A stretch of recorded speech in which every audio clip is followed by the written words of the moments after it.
Awesome. Yeah. Hey, Wealth Wednesday. Um, cool. Great people here. Good morning. And we are going to, we are, okay, I think it's working now.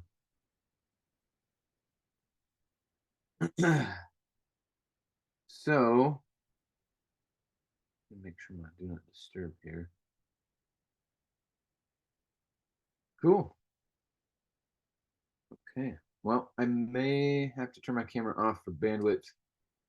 Um, we're in hotspot mode this morning.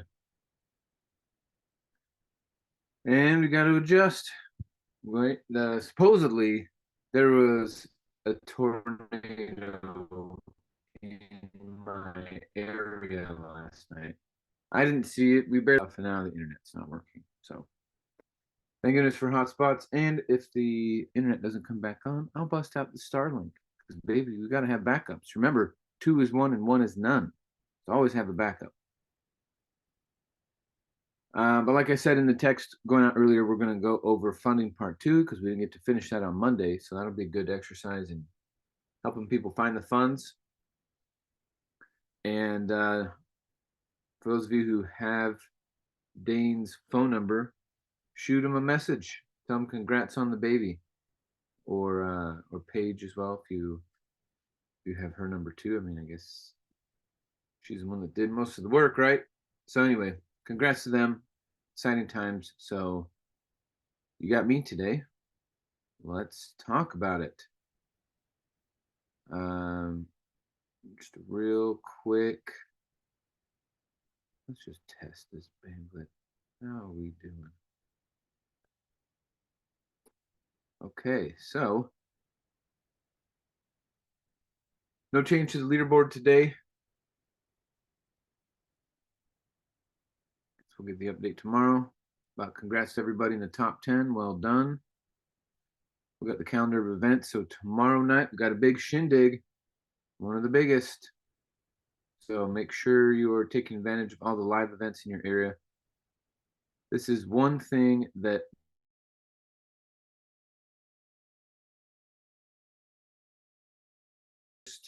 real estate community in the country. And so tomorrow we got some briefings, some property tours are happening tonight. First flip challenge intro in Idaho. Remember, Mitch is going to that. For those of you who are out in that area, be sure to show up. And then we got our big Thursday night shindig tomorrow. Property tour on Saturday with Umair's team. So plenty of opportunity to build and get people pointed in the right direction. Let's get this iPad in the Zoom room.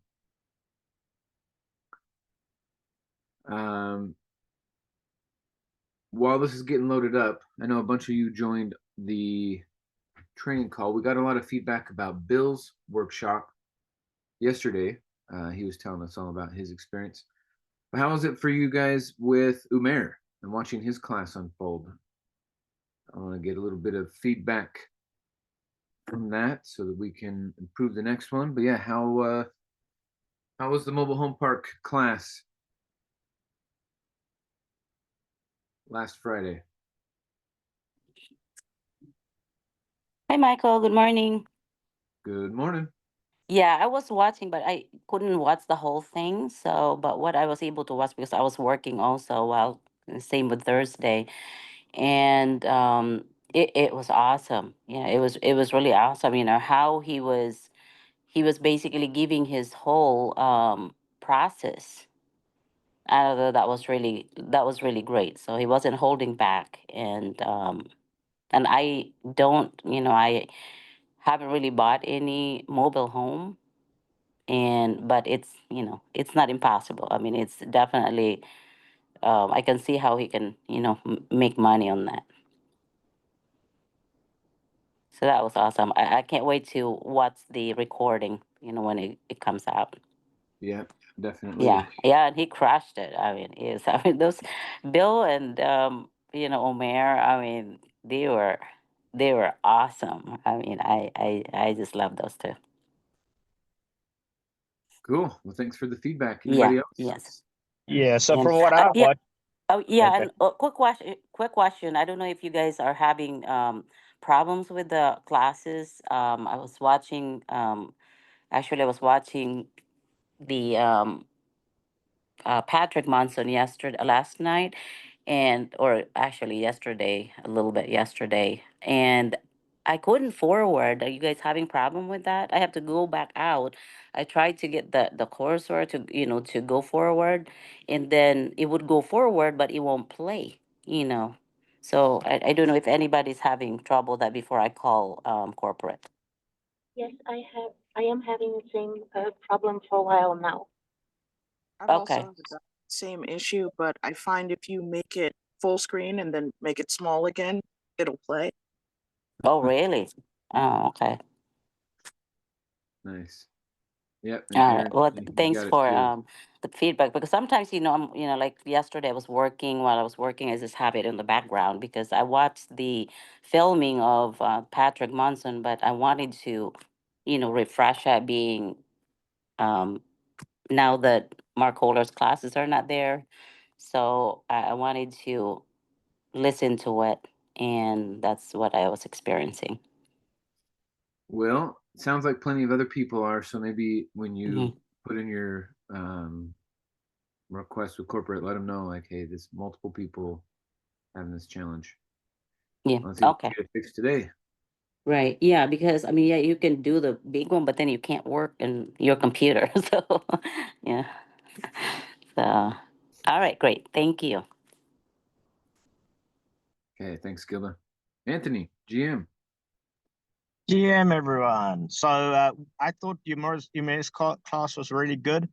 He did a lot of mindset, not only just learning, which I thought was which was I thought was very valuable.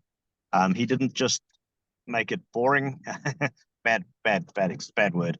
But what I'm saying is he kept it very interesting. He kept a lot of mindset as well as tool set and skill set. So that was good. Nice, well-rounded approach. Yeah. Okay, right on. And I'm sure a bunch of you actually got to go there in person. So excited for all of you who participated in that. And everybody else, thanks for the feedback. And yeah, we're going to just keep making this thing better and better, guys. We got our eyes on the prize. GM to you, Diedrich. Yeah, I know you had a guest on for a little bit, so let me know when we got that time for that one-on-one, and let's get them in the system too, so they can start getting the benefits of the program that we're currently getting.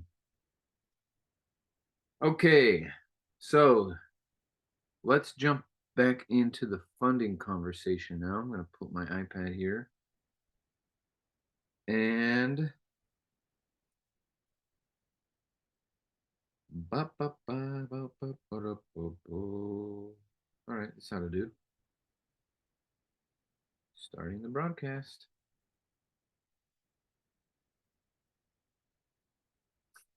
Go.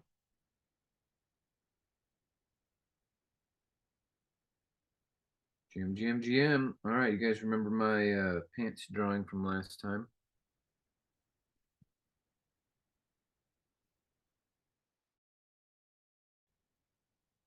Okay, and so just a quick recap. When we're talking about finding the funds, remember that part of this finding the funds, the game isn't to find the funds. The game is to have a new life, right? The game is to live in a better future designed on purpose with your health, your wellness, your relationships, and your finances all in a nice balance.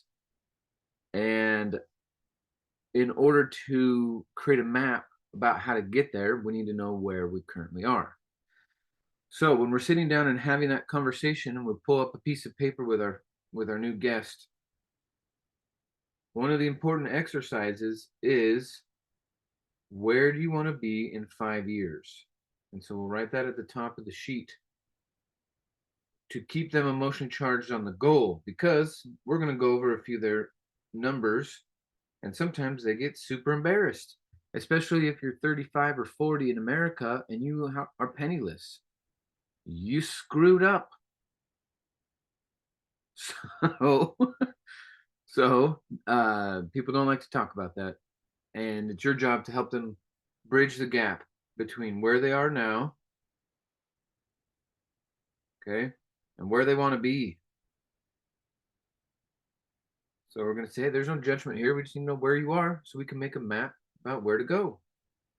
And 5 years from now, and that's generally the rubric of the conversation. 5 years from now, where do you want to be? And most people want to double their income and have it come from real estate. Or maybe 10x their income, right? You're making $2,000 a month. You want to make 20. Perfect. You're making $5,000 a month. You want to make 10, double it. Let's go. So we'll talk to them about, all right, well, we're here to find the funds. We'll use some stories along the way. And remember, one other thing we talked about too is we're never telling them what to do.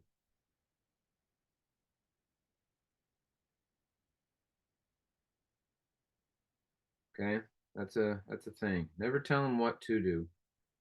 What we are doing is we're telling what others did.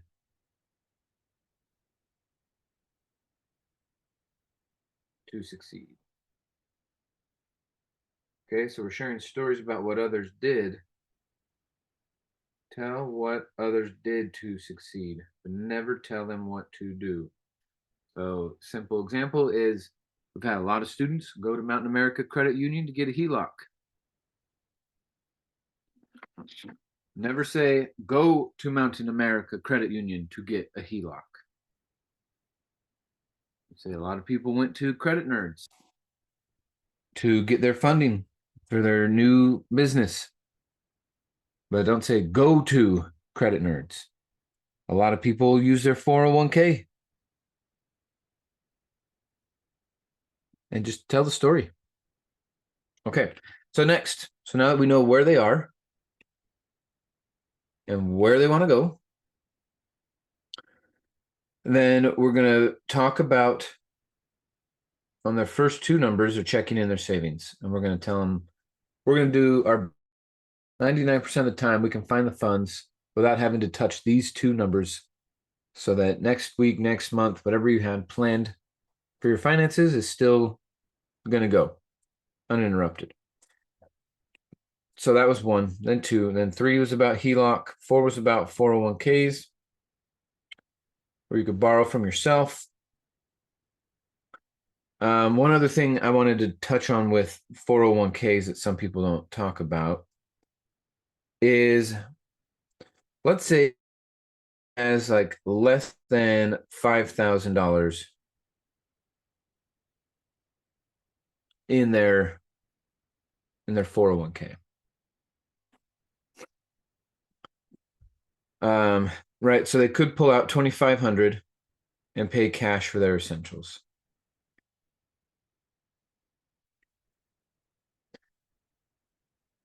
Okay, right, because that's 50%.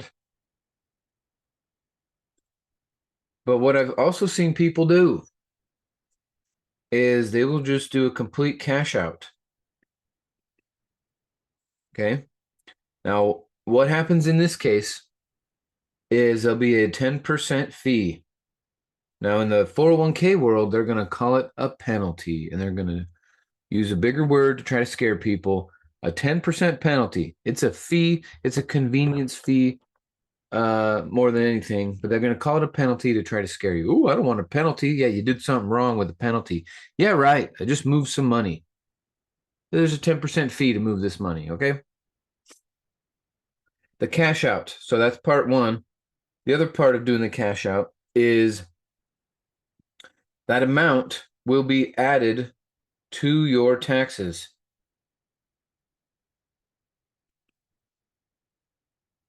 That amount will be added to your taxes as income,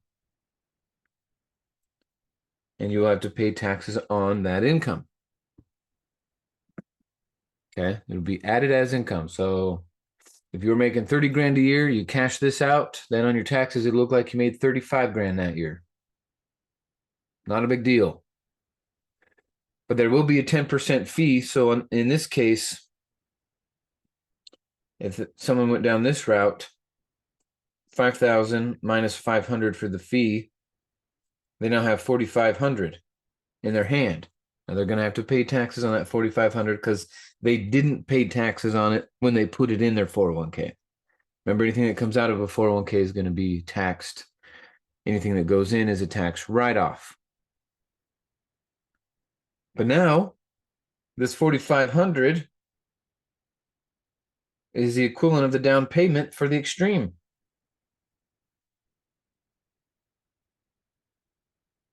So if someone can afford the monthly payment on billing and they had $5,000 in their 401k, well, now they have the money to put down, and then they can make their payments with their job income or however. My point is that right now 401ks are a lot like money jail to people. And they, like if you have $2,000 in your 401k, what on earth are you going to do with that? You've been working at a job for 2-3 years, you got $2,000. Nothing. Sorry. That rate of savings is worthless. It's pointless. Let's turn it into a tool. Okay. So let's say you only got $2,000 in there, approximately. So you pay the $200 fee to get it out, and now you have $1,800 in your hand. Okay. So if I'm looking at someone's in this scenario, I put myself in their shoes and I go, okay, I want to get access to this training. I want to use the compensation plan. I want to understand my new life, my pre-designed life, right? The default versus design. So now I got 1,800 cash. Maybe what I'll do is I'll put 1,000 down on my essentials and then make a payment. The payment for, if you put 1,000 down, your payment would be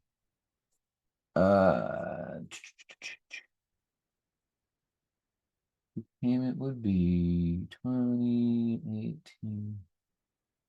You put 1,000 down, your payment would be like $90 a month. Whoops, 90. $90 a month, something like that.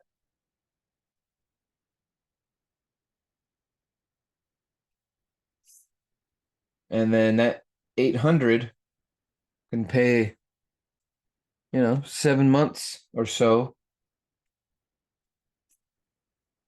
of payments. So if someone is really that tight, they could do it this way. You got $2,000 in your 401k. Sure, you can go get a loan. But also, like, maybe we just stop, like you're still new to the 401k. You don't have 200,000. You don't have 1,000,000. You got 2,000. So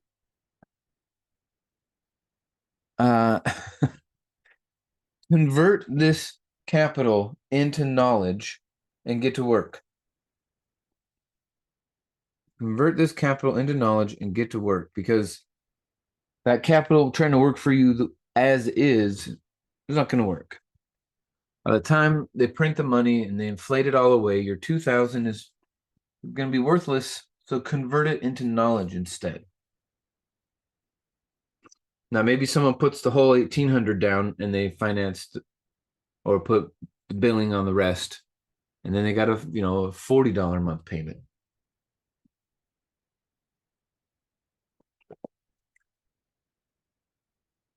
So anyway, there's my two thoughts. You got a big 401k or you got a little 401k. In my mind, I'm like, what's the point of keeping a $3,000 401k?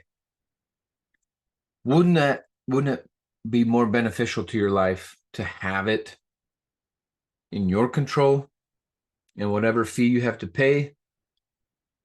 Not that big of a deal to have liquidity versus oversight. So, any questions on that before I go to the next one?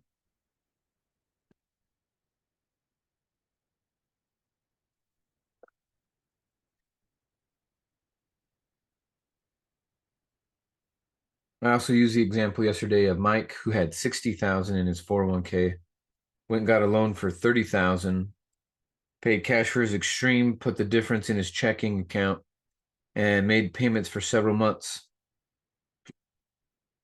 And that, I truly am convinced that people who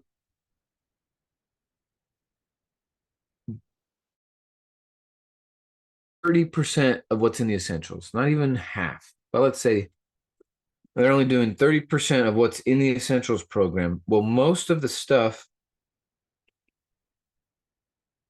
for cleaning up your finances is in the essentials, right? The taxes, banking, 401ks, IRAs, credit, insurance, all these little pieces that add up to you're going to lose a lot of money or you're going to lose a little money. You got to lose some. You got to feed that goose that lays the golden egg, so to speak.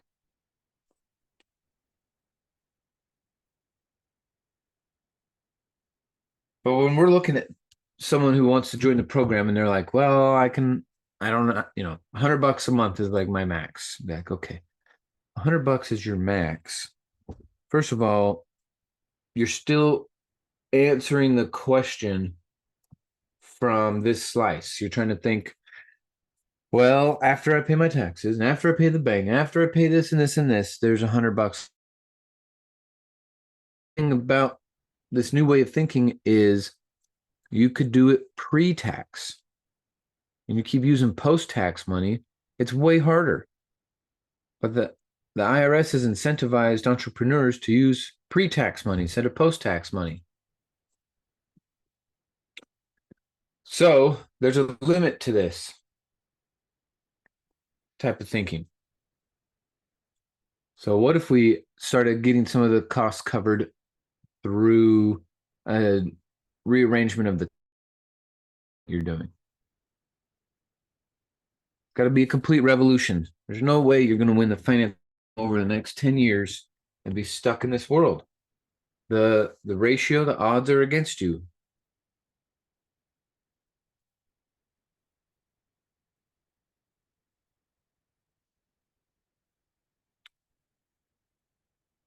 Okay.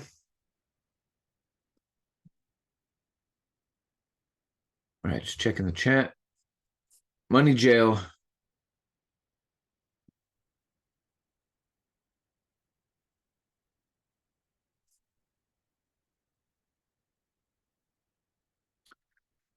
Okay, so Freddie is saying I did cash out mine, and when taxes came, I didn't pay the 10% because my business expenses, but I did pay federal tax.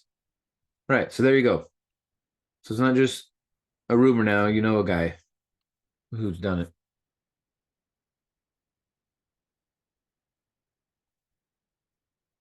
All right, well, let's keep going. Okay, number 7.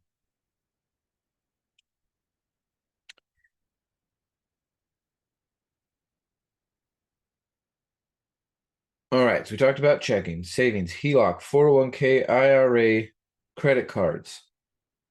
Now, some people want to get new credit cards. Some people, number 7 is also about credit cards, but it's about raising limits. Raise limits or get added as an authorized user. Get added as an authorized user. Okay, remember the incentive for credit companies is lending. So if they hear that you want to borrow some more, all they're hearing is profit, profit, profit. So when you say I need to raise my limits, I'm going to make a one-time purchase. I need to raise my limits to make this business expense, to make this purchase. Okay, when they hear that you're making a one-time purchase, this is why we phrase it that way, a one-time purchase. That way they're not hearing that you're going to use this to pay for your groceries moving forward for the year, and that's your new plan. You're saying, no, this is a one-time purchase. I'm going to fit it into my schedule. I'm going to fit it into my payment plan. But I need you to raise my limits. when you are talking to the people at the customer service department, what you really want to look for are people at the retention center. The retention center, they need to retain you because aren't you constantly getting offers? The retention department, there's someone in charge at the retention department. Or like the floor supervisor, or somebody in there that is tasked with retaining the customer. And you say, hey, I got a couple offers in the mail. I was thinking about going with them, but I've already been using you guys for so long. But I do need to make a one-time purchase, a large one-time purchase. And so I'd like you to raise my limits and give me whatever promo interest rates are happening right now, which is usually 0, maybe 1.99. But you give me the lowest rate possible and you raise my limit because I'm making a one-time purchase.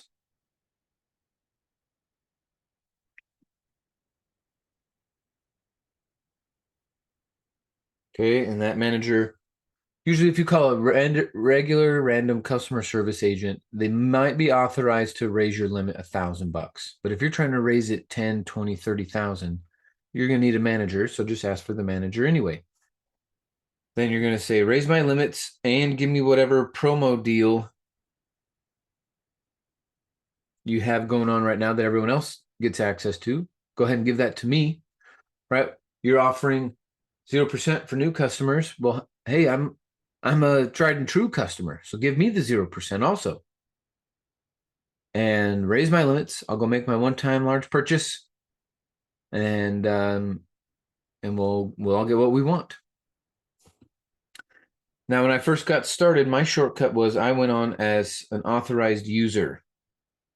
Okay, you can do it with your parents, you can do it with spouse, you can do it with siblings. Technically, you could do it with anybody, but keep it close to someone you trust. And that authorized user, as long as they have good ratios, right? Their ratio is now going to be your ratio. So if they're maxed out, then now you look maxed out. But if they're using less than 10%, now it looks like you got a boatload of credit.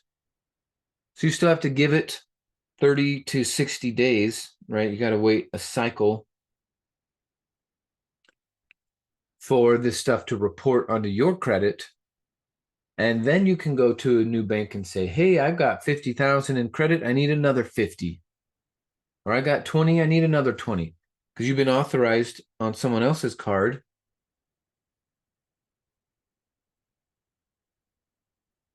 So to their eyes, someone else has extended credit to you. So they're like, okay, maybe we'll take this risk and give them some credit. Maybe they'll give you half of what you have access to through someone else's line. But this does help quite a few people who are just getting started, right? You call up your mom, you say, Mom, I need 25 years of credit history. Add me to your account. And you don't need to get the card. You don't need to actually be in charge or even capable of making a purchase. You just need to be listed as an authorized user in the eyes of the bank. That's your credit too. And it lowers their risk, which enables them to lend more to you.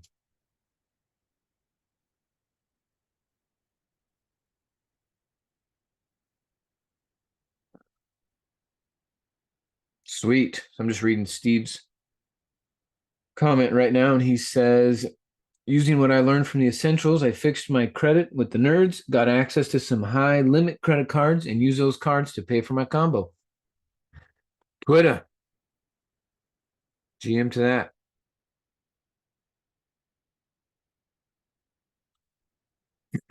Cool. And then Deborah pointed out, when you're using the phrase one-time purchase, put that it's for marketing or advertising, not investing. Okay. To you and me, investing means something else. Investing means safe. Investing means security and possibility and, creating a future income. To banks, they hear that as risk and gambling. So Don't tell them you're using the money to invest. Tell them you're expanding your business with some marketing and advertising,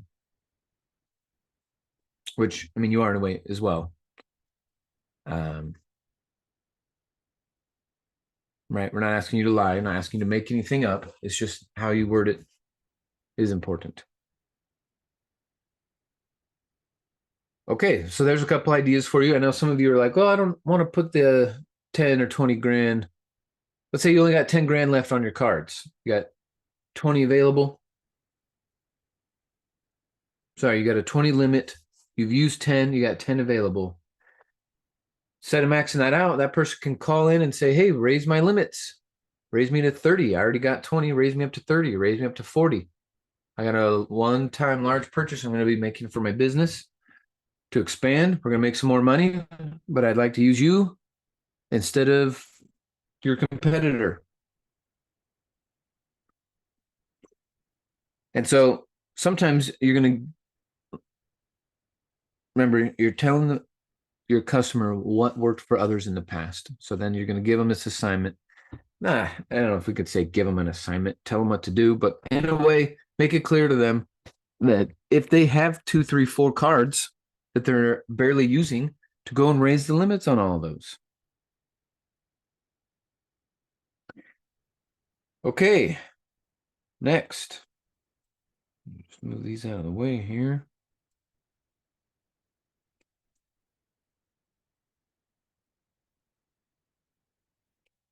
Number 8. Here we go. Okay, number 8 is what I've seen a lot of people do is they have stocks, bonds, or mutual funds of some sort. Sell them. Turn them into cash. Turn that cash into education and double down, triple down. Right? Whatever interest rate that stock is giving you or that bond is not even close to what this education can give you.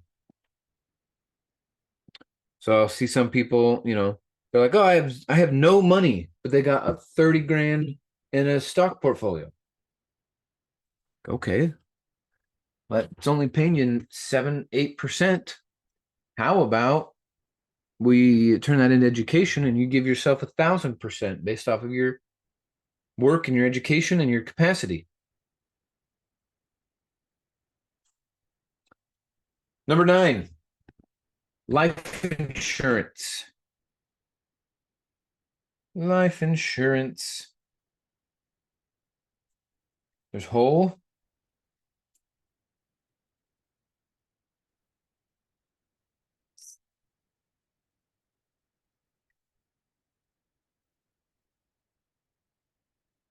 And then there's universal or index. On the whole is easier because the relationship you have with the life insurance company around a whole policy is it's a very fixed, predictable policy. Quite often what I'll see is people will be gifted a whole policy as a child. Their grandparents just put in some money year after year after year. By the time they're 20 or 25, hey, there's something, an amount to do something with in there. So I also meet plenty of people who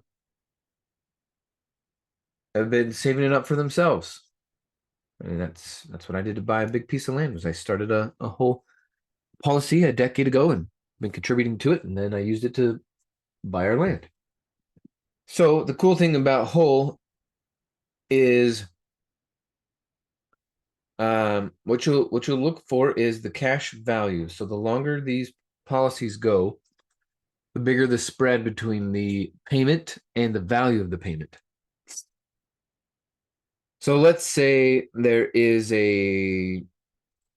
a $50,000 cash value. And let's say it's a $1 million death benefit.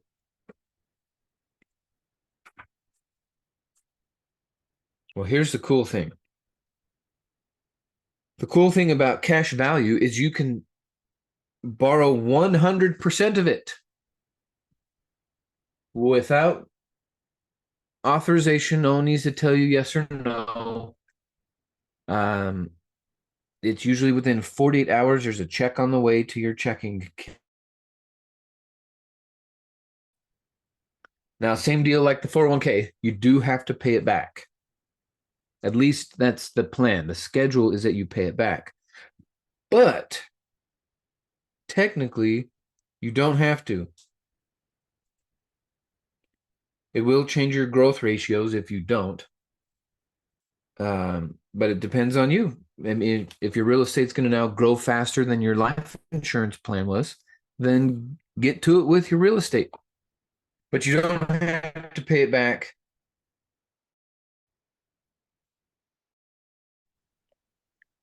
Michael, Technically. I'm sorry. What I mean by that is, let's say you, yes, Pat, go ahead. I'm GM. sorry for interrupting. I have a quick question. So, I have a whole life, but I've never taken a cash out. Is that a tax event? Are taxes It's not a due? tax. Nope, not a Okay. taxable event because it's technically on their books a loan. Okay, got it. Thank you. Yeah. So there is going to be an interest rate attached to it, but you are the beneficiary of that interest rate as well. But yeah, it's a loan. It's a cash equivalent loan, and you'll see it on your next statement.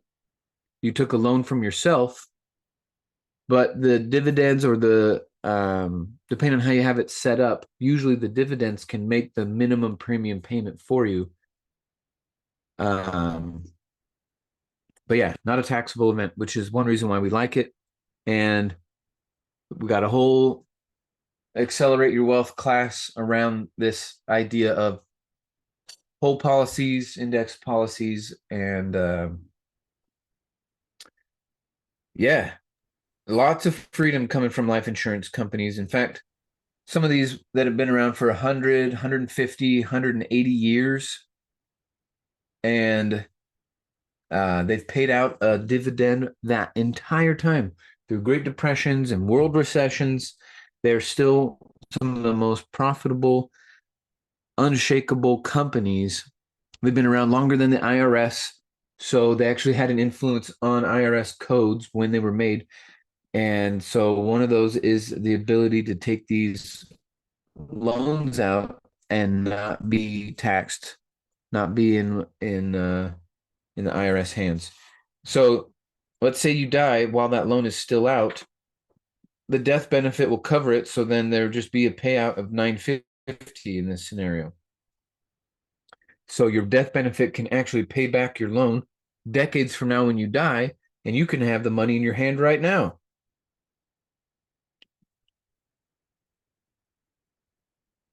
That makes sense?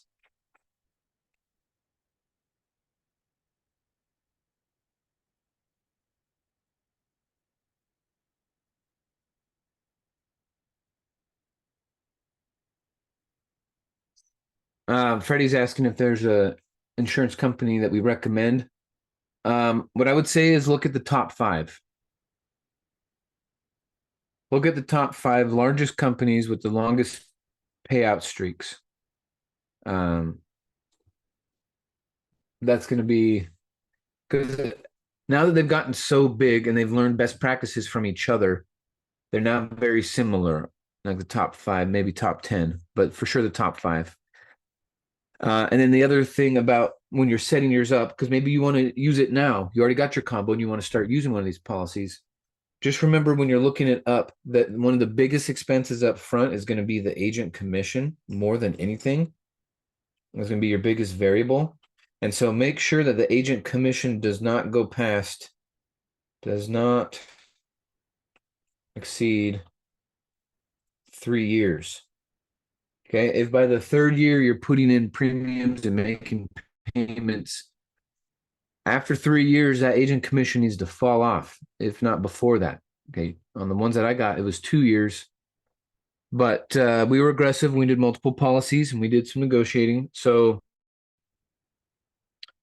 2 to 3 years. So that let's say your It's payment is $300 a month. And that used to go, a percentage of that used to go to the agent. Well, after 2 or 3 years, that falls off and all of it goes to your policy. That's just something to look at. I see other people, their agents build in a 10-year commission structure. 10 years? No way. No way. what company do you use, Michael? The ones that were recommended to me after working with Garrett Gunderson was Penn Mutual. Okay. But there's anything that's the size of Penn or around Penn is going to be just fine. Like I said, almost all their products are identical. It just happened to be that the guy I talked to, very knowledgeable on all the products, just had his license with Penn. But like I said, New York Life, Veritas, there was something else. I'm not remembering the names right now, but it's the size more than anything. Excuse me. So you don't have Thank to you. pay Thank you back the so much, loan Michael. necessarily. Oh, sorry, go ahead. No, I I missed was that. just saying thank you.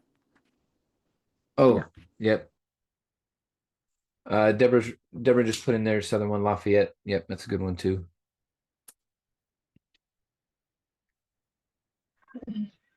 Michael, just one more Right. comment on that, if I could. Go for it. Not many agents will write you a properly structured whole life policy. There's a huge, huge difference. Because, for one, the agents do not make much of a commission writing these type of policies, as opposed to writing a regular whole life or an IUL. That your cash value should be anywhere from 60-70% of your premium that you put in your first year. If they cannot do that for you, then you do not have a properly structured whole life policy. Right, and then Most it whole should life, be most whole life policies will be written. You won't see a dime till 2 or 3 years for your cash value. yep. Just word of caution. I'd be happy to help anybody that. There you go. Yeah, we're going off on a little tangent wants because more really we just need to information. know if they have the ability to take a loan out or not. But it's definitely a product that can help accelerate your guys' Mhm. cash positions right. as well. So just making sure that, yeah, even on year one, you're collecting more than half of the premium into your own cash value. Sorry, Michael. Quick question. How soon will this recording be up in the team YouTube? My Zoom froze for a little bit, so I missed a little bit of it. Oh, And I gotcha. have to go out and come back in.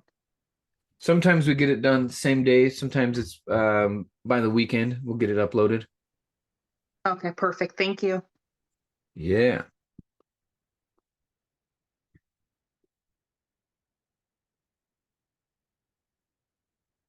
Okay, so I mean, one reason why I spend time on this anyway, not just for the cash value so your student can get a loan, but also that as you expand your portfolio, if you're taking on multiple millions of debt to expand your portfolio, you need to get some life insurance to cover that. Just in case. Just in case something were to happen unplanned, that your family inherits an asset paid off, and they don't inherit your millions of loans.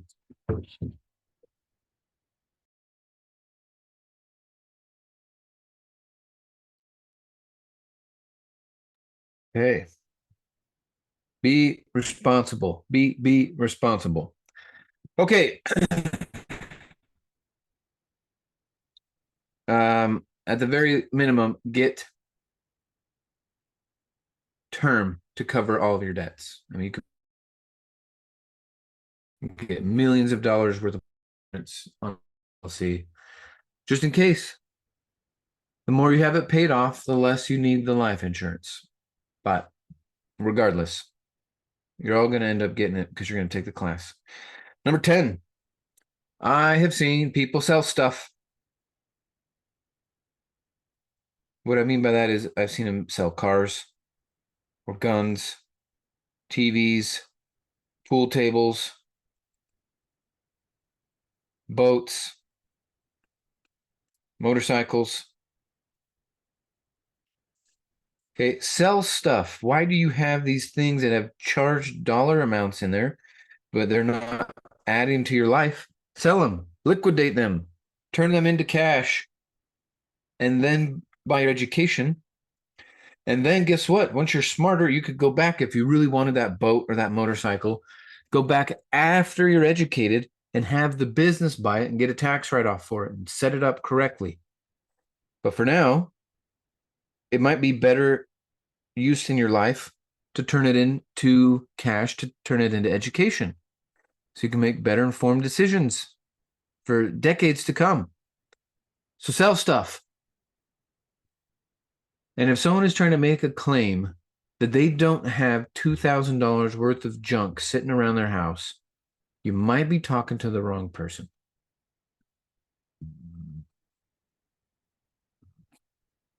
Okay, number 11 is tax refunds.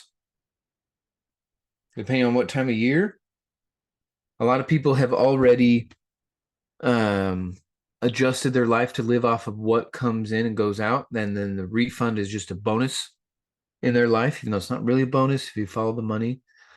But tax refunds, especially the first quarter of the year, are a huge source of extra funding and liquidity for people to buy. Tax refunds. Number 12 is going to be in-house billing. And then I'm going to show you a money magic idea as number 13, then we'll be out of here for today. Okay, in-house billing. Now, the cool thing about in-house billing is no interest rate. Another cool thing about billing is 100% approval.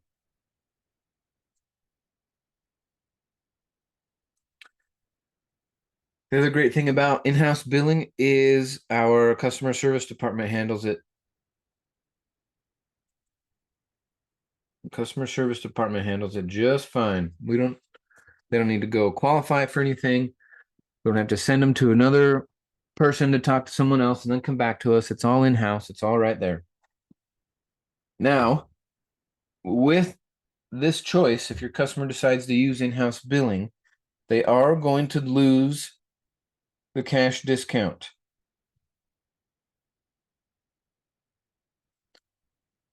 Now, most of you on this call have used the cash discount, and maybe you didn't realize you got a discount.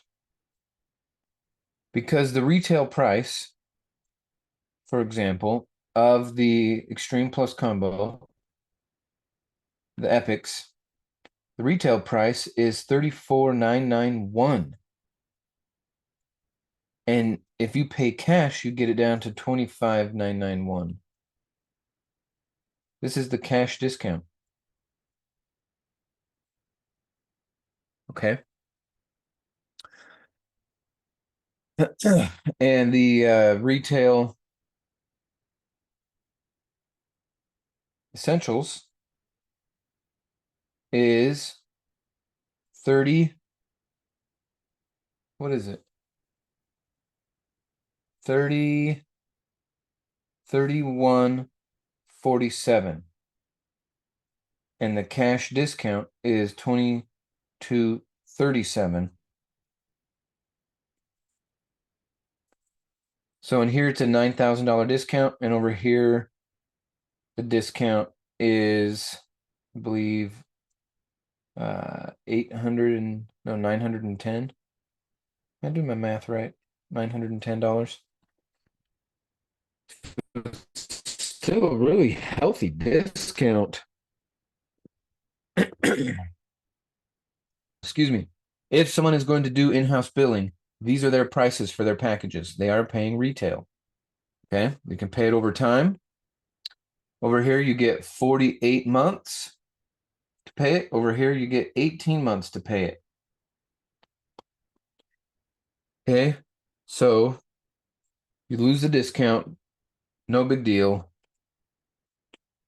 because you're going to make up for that in profits and in benefits along the way. You still get the tax write-offs, you still get all these extra benefits. So it just depends on where you're at, where you came into this game, what what path you're going to go down.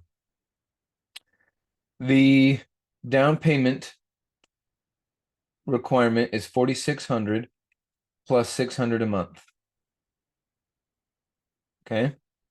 Over here, it's 400 down plus 120 a month.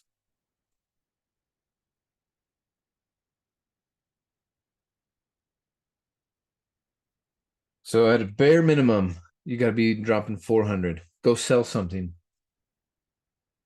Okay, you could go work a weekend at a ditch digging company somewhere and get $400. Like, you got to be a little more creative than just saying I don't have it. And if someone is trying to convince you, I don't even have 400, it's like, get out of my face. Why did you make me leave my house and go meet you? You don't even have $400. I don't know if that's necessarily the nice way of talking, but you know, if you don't have 400 liquid right now today, that's fine. But I want to hear that within a week you're going to get it. You're either going to go and, you know, beg a sibling, beg a mom, a dad to get it for you. You're going to go work a couple extra shifts. You're going to sell something. You're going to go get the money. And if you're not capable of that bare minimum threshold, you're never going to do real estate. So sometimes you got to challenge people's abilities with language like that and remind them, step up or step out. Okay, number 13. I'll call this W4 magic. Now remember, we're not telling people what to do. We're telling people what others have done. So here's my own personal example. This is what Michael did. Remember at my craptacular job, my gross income for working at Jiffy Lube was $30,000 a year. My net for that job was around $20,000 a year. So I'm paying $10,000 a year to taxes and insurances. Now, some of that's avoidable, some of it's not. Let's say with a mild approach, we can get 5,000 of it back. With an aggressive, probably closer to 8,000. But let's say 5,000 is something I'm working on getting as an extra refund. Now, in my situation, I see the program. I want to get in on it. I realize I'm getting hosed, right? I'm getting hosed by the tax man. I'm getting hosed by the government for my student loan. I'm getting hosed. I'm poor all day. I'm working extra overtime and I'm still poor. It's not cool. So what I did was I unlocked this $5,000. So one way of thinking about it is, you know, you got January all the way to December, and they're going to take money out each month along the way, and then they're going to give it back to you. But guys, along the way, what did they do? 7% inflation, 7% increase in the monetary, 7% of your purchase power. CPI, trying to call it 2%. That's a lie. It's a psyop. It's a fake out. It's not really 2% or 3%. The CPI is manufactured garbage. You need to look at what's called M2. How much money did they actually make? So if in a year they're going to give you the refund back a year from now. Okay. But it just lost 7%. So if I was going to get a $5,000 refund and I just lost 7%, that means I just lost $350 just to wait for you to give it back to me. It was already mine. Maybe I didn't want a losing investment. Maybe I didn't want to put it somewhere where I'm going to lose automatically 7% of my money. How about that? How about no for me and no for you, no for your students? So what I did, instead of this silly game of waiting a year, paying taxes throughout the year, pay, and they're going to give me a refund of the same dollar amount, but it'll be inflated away. That's just dumb. Don't do that. When we lend people money, we're supposed to get a return, not lose. So you lent the IRS, well, in my case, I lent the IRS $5,000 at a negative 7% return. How long should I keep doing that? How long should you keep doing that? How long should your customers and your clients keep doing that? Maybe, call me crazy, but maybe this is the last year you do something this financially moronic. There we go, Steve. Last year. This is the last year it's allowed. Well, because once you know you got to stop it, you're going to make a loan to somebody and get back the same dollar numbers on a spreadsheet, but it'd be worth less. Come on. That compounded mistake is what keeps you poor.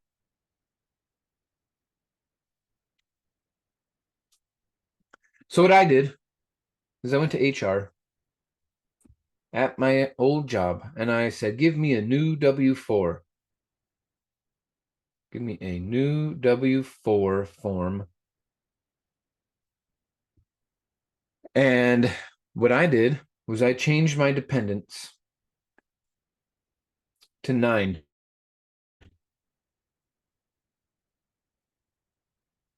Now, the dependence on the W-4 is completely different definition than the dependence on a 1040. On the 1040, on a 1040, your dependents need a social security number. They need to be a live human with a trackable social security number. The dependents on your W-4 form are so vague it could be your goldfish and your car insurance. So I changed it to 9. Other people will just go exempt, which is fine too. Go exempt for 6 months and then set it back regular for 6 months. The regular scam setting. But if you go exempt, which is essentially what I did by changing it to 9, I was getting an extra, and it's funny how we call it extra, but it was my money that's now coming back to me sooner. I was getting an extra $400 a month, which is the same as getting $5,000 a year from now, $400 a month instead of $5,000 a year from now.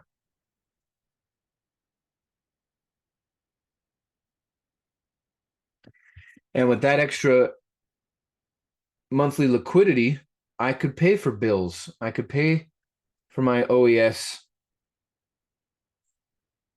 fee. I could pay for my LLC. I could pay for some biz cards. I could pay to go to some meetups or conventions, workshops. I could pay for accelerators and challenges. I could pay for these other things that were coming up in my life that I didn't have to wait a year from now for a refund. I didn't have to float the debt. I was getting it added onto my Jiffy Lube paycheck. Now, one thing to remember when doing this, though, is that this is not fun money.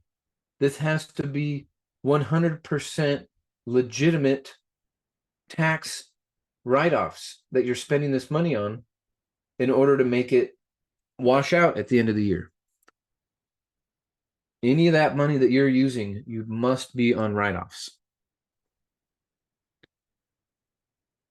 The W-2 is the income from the job. W stands for wage.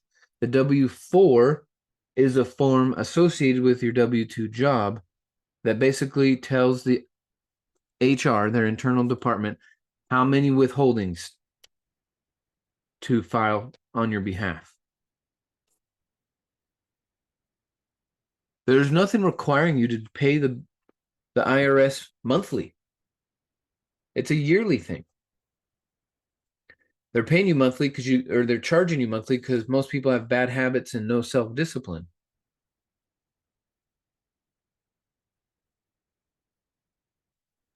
Michael. But really, Oops. a responsible person is going to say, I will use all of my money to my greatest abilities for this whole year.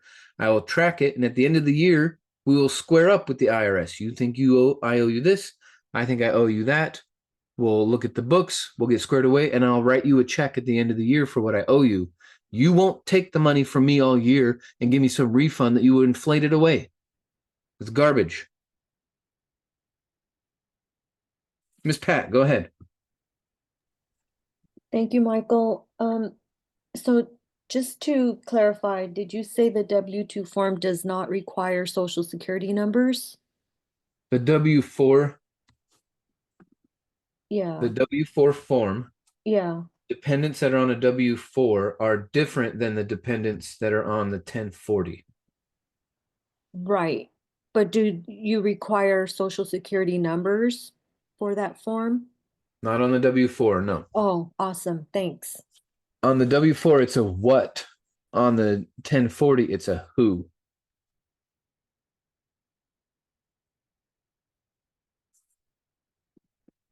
And the who, they want line items, right? Who, and prove it.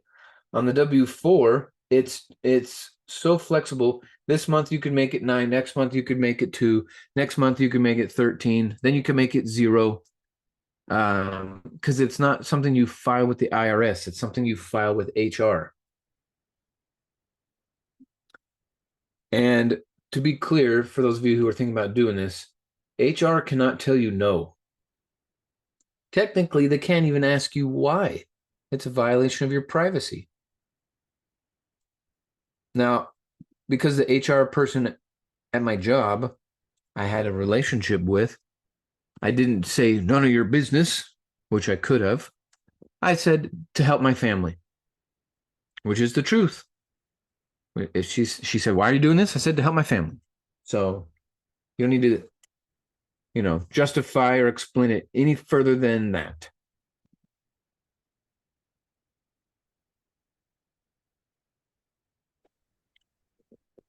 Hey, Michael, Cool. this is Jacob. Hey, I have a question Hey. for you. Yes, sir.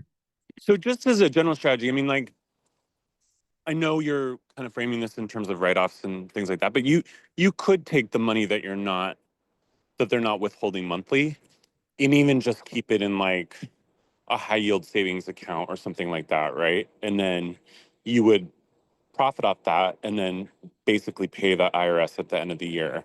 Like there's really nothing stopping you from doing that. Even if you're like, well, I bought my education or I'm not ready to invest in a property, but I just basically don't want that money going to the IRS. So I'll take it, put it in the savings account that does return interest. And then, if you did that, you would still make more, right, than essentially loaning it to the IRS every month that you're saying, right? So is that part of the Yes. strategy, would you say, or I mean, because you could do that and there's nothing stopping you from doing a strategy like that. Yeah, totally. It's the same thinking as in putting it into a rental or putting it somewhere else where, yes, it's working for you all year. So yeah, you're on the right track. Yeah, cool. That makes sense. Yeah, buddy. Self-sovereignty, more control. So now something I want to point out is that on my measly $30,000 a year job, 30K a year job, I was able to free up $400 a month from legitimate tax write-offs and returning that money back to myself. So I found that ratio to be the same. If someone's at about K a year, they could eat $800 a month. If someone's at 100K a year, they could easily free up $1,200 a month, probably more like $1,500 a month. Free up.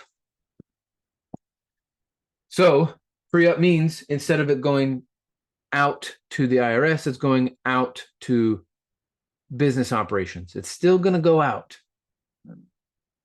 But one is robbery, loosely defined. The other one is investments in your business, in yourself, in your education, in your infrastructure, in your equipment. So at the beginning, this could easily just make the payments on the billing. It's like, guys, do you want to pay the IRS? Because if you're making 60 grand a year and you're paying 30% in taxes, you're paying 20,000 a year in taxes. 20,000 a year, the program's 25. So in 2 years, you could have your taxes pay for your program, or you could just pay taxes. Hey, Michael.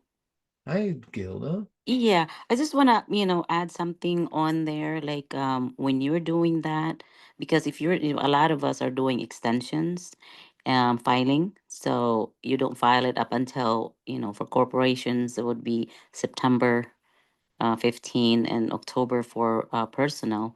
Yeah. And if you don't pay that one, because that money is due April 15th, for the personal, and March 15th for corporations. So there is an interest. If you owe the IRS, there's an interest associated with that. So I just want to add that one.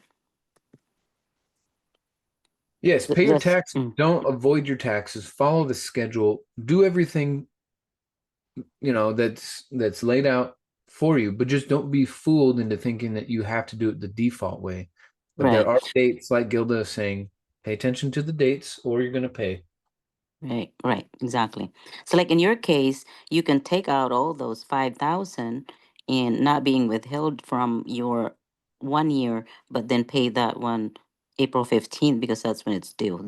Then you don't need to pay any interest. Yeah, the main point is you need to pay 100% more attention to your taxes than you have been paying. Right? Think about it. 99 out of 100 people aren't thinking about stuff this way. They're thinking about how to save $1 here and $1 there at the grocery store, not how to save 1,000 here, 1,000 there on their taxes. So it's a different way of thinking. But essentially, if you meet someone who's got a steady job and they have zero tax strategy, they could move their tax dollars around on a monthly basis to afford this in such a way that it's not putting them in the poorhouse. Pay attention to the dates. You get your student watching the tax and legal classes right away. You schedule their call with Gavin, and You know what's sad, Michael? I have a client right now that's going to buy a house, and she didn't. I mean, she does have a great job, and well, decent, and W-2 and all that stuff. But where she used to work, she had 500,000 old 401k. So she just put it on the IRA, so she rolled it to over to an IRA. And so when I was getting the information, like the documents and stuff, and that 500,000, then she's got like over 100 on the new one right now. And so literally she's got almost 700,000.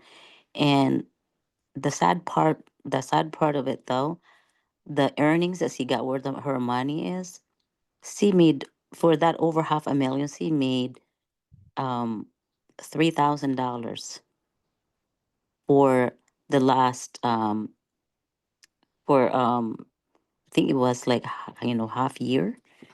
It was crazy. So that's why I told her, I'm gonna talk to you about investing and all that after we do this. I don't want to overwhelm her with the stuff because she's buying a house and stuff, and so it's just right. But crazy. that I half a mean, million, yeah, she's sitting on the boatload of potential, and then she's got like equity from her house.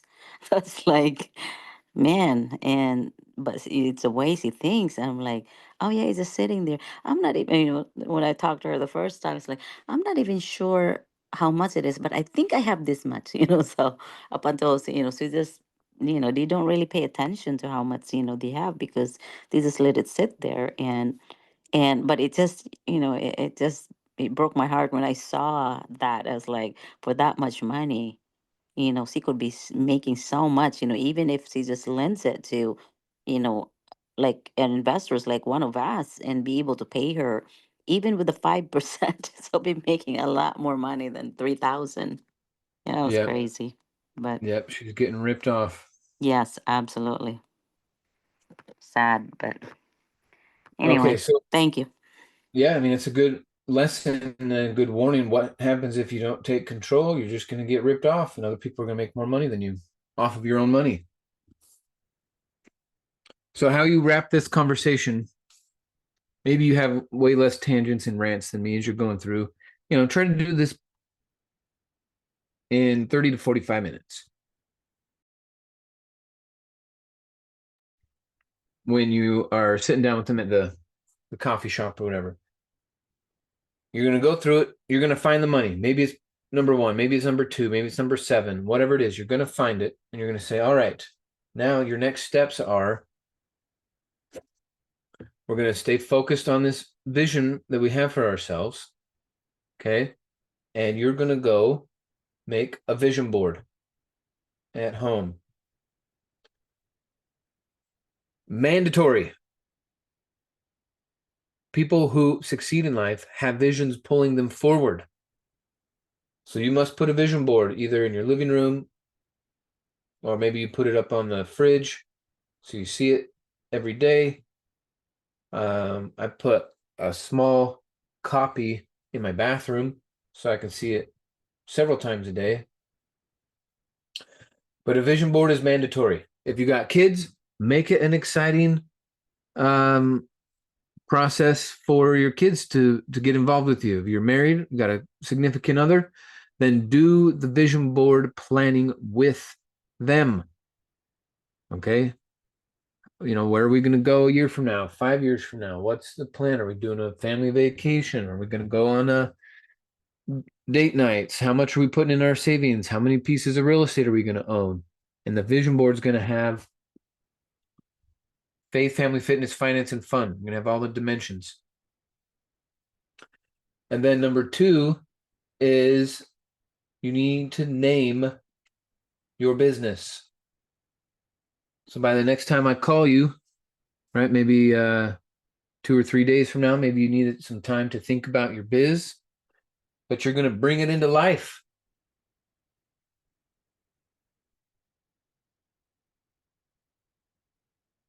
You're going to bring it into reality. You're going to make this business a real thing.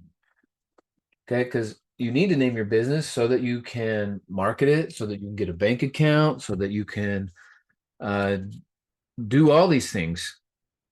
And make it real. So these 2 things are going to keep them focused, because I'm also going to go tell them, go get your 401k. Go get your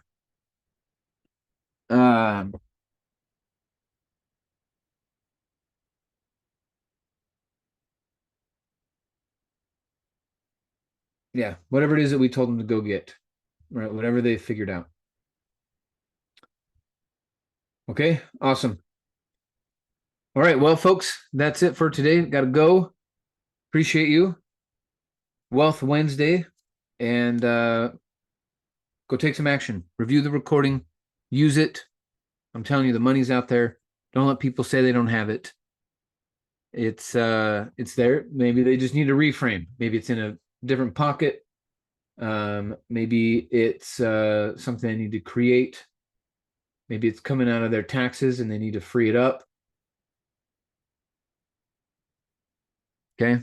Anyway, let's get to work. All right. Appreciate you guys. Adios, amigos. Ciao. Thank you, Michael. Thank you, Michael. Thank you, Michael.